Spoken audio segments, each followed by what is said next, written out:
In relation to personal branding, you can't afford to take your career or your business for granted.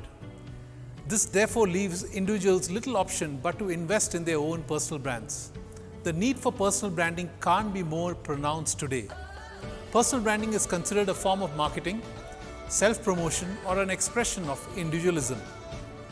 It expects the person to reflect and draw on strengths and offer unique value to others around them. While in any capacity, be it a student, professional, entrepreneur, or a retired worker, there are opportunities to be your authentic self and make a difference to the world around you. Organizations are realizing the potential of staff as personal brands. Earlier, organizations used to balk when employees posted on social media or spoke at conferences in their personal capacities. Some firms continue to ban social media at work or control what and how employees engage externally.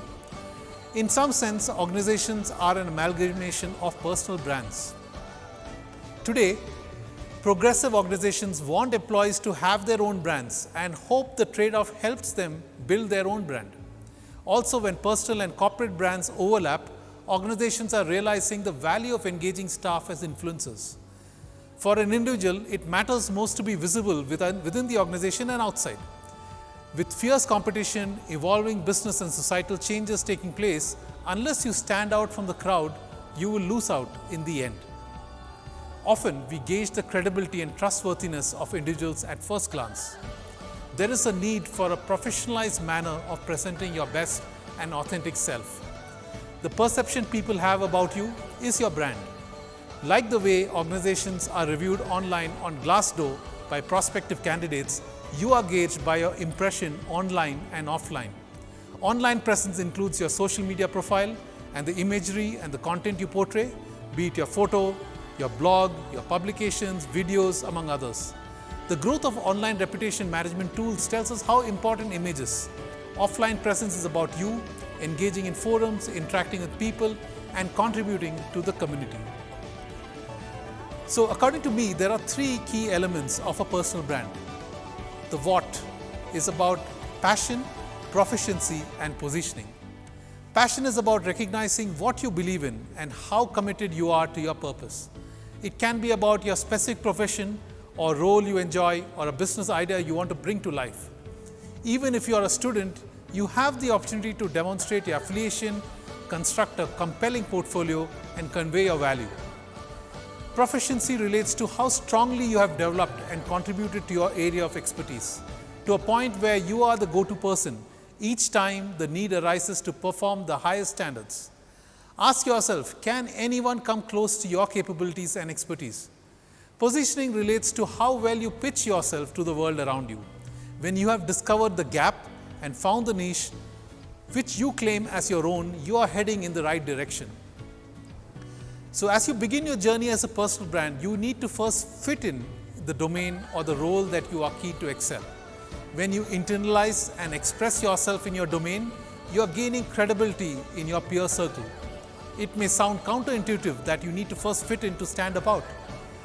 However, to differentiate yourself, first establish your credibility by demonstrating your expertise in the domain.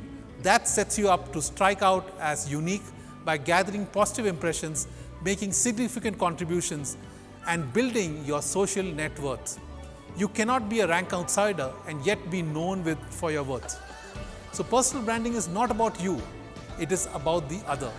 Don't let your ego come in the way. If the focus is about you and what you benefit, you are doing yourself a disservice. Authenticity and personalization are key aspects of building your personal brand. The more you specialize and offer unique experiences to people and organizations around you, the more goodness that comes back to you.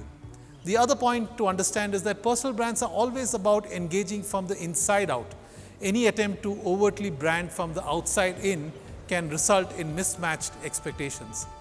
When you are about to balance external and internal validations, you are on the right track to building your personal brand. Establishing a personal brand takes time. It doesn't happen overnight. I believe the journey takes place in three key phases, and that's defined as the how: building expertise, adding value, and reinventing yourself. These interrelated phases are linked to the theme of clarity, commitment, and consistency. The effective communication underscores this model. You can't add value unless you build expertise. Likewise, you can't reinvent when you haven't built sufficient credibility and added sufficient value to people around you. When building your personal brand, you also need to be conscious of managing perceptions of your image and the channels that you use. From how you communicate to the approaches you take with people, from the decisions you make to the world you adopt. From how you develop yourself and others around you to the actions you take to progress in your life. All these add up and make a difference. Most importantly, what you should avoid doing is to erode your credibility, and that matters a lot in building your personal brand. In summary, everyone has a personal brand, be it positive, negative, or neutral. You don't need to be a wealthy celebrity with a public relations team to manage an image and build a personal brand. You can also build yours by staying grounded, building your worth, and aligning your actions with your values. How you shape your brand depends on the effort you put in and the application you have in appreciating the world around you, understanding yourself, creating a thoughtful plan, and consistently acting on your commitments over time.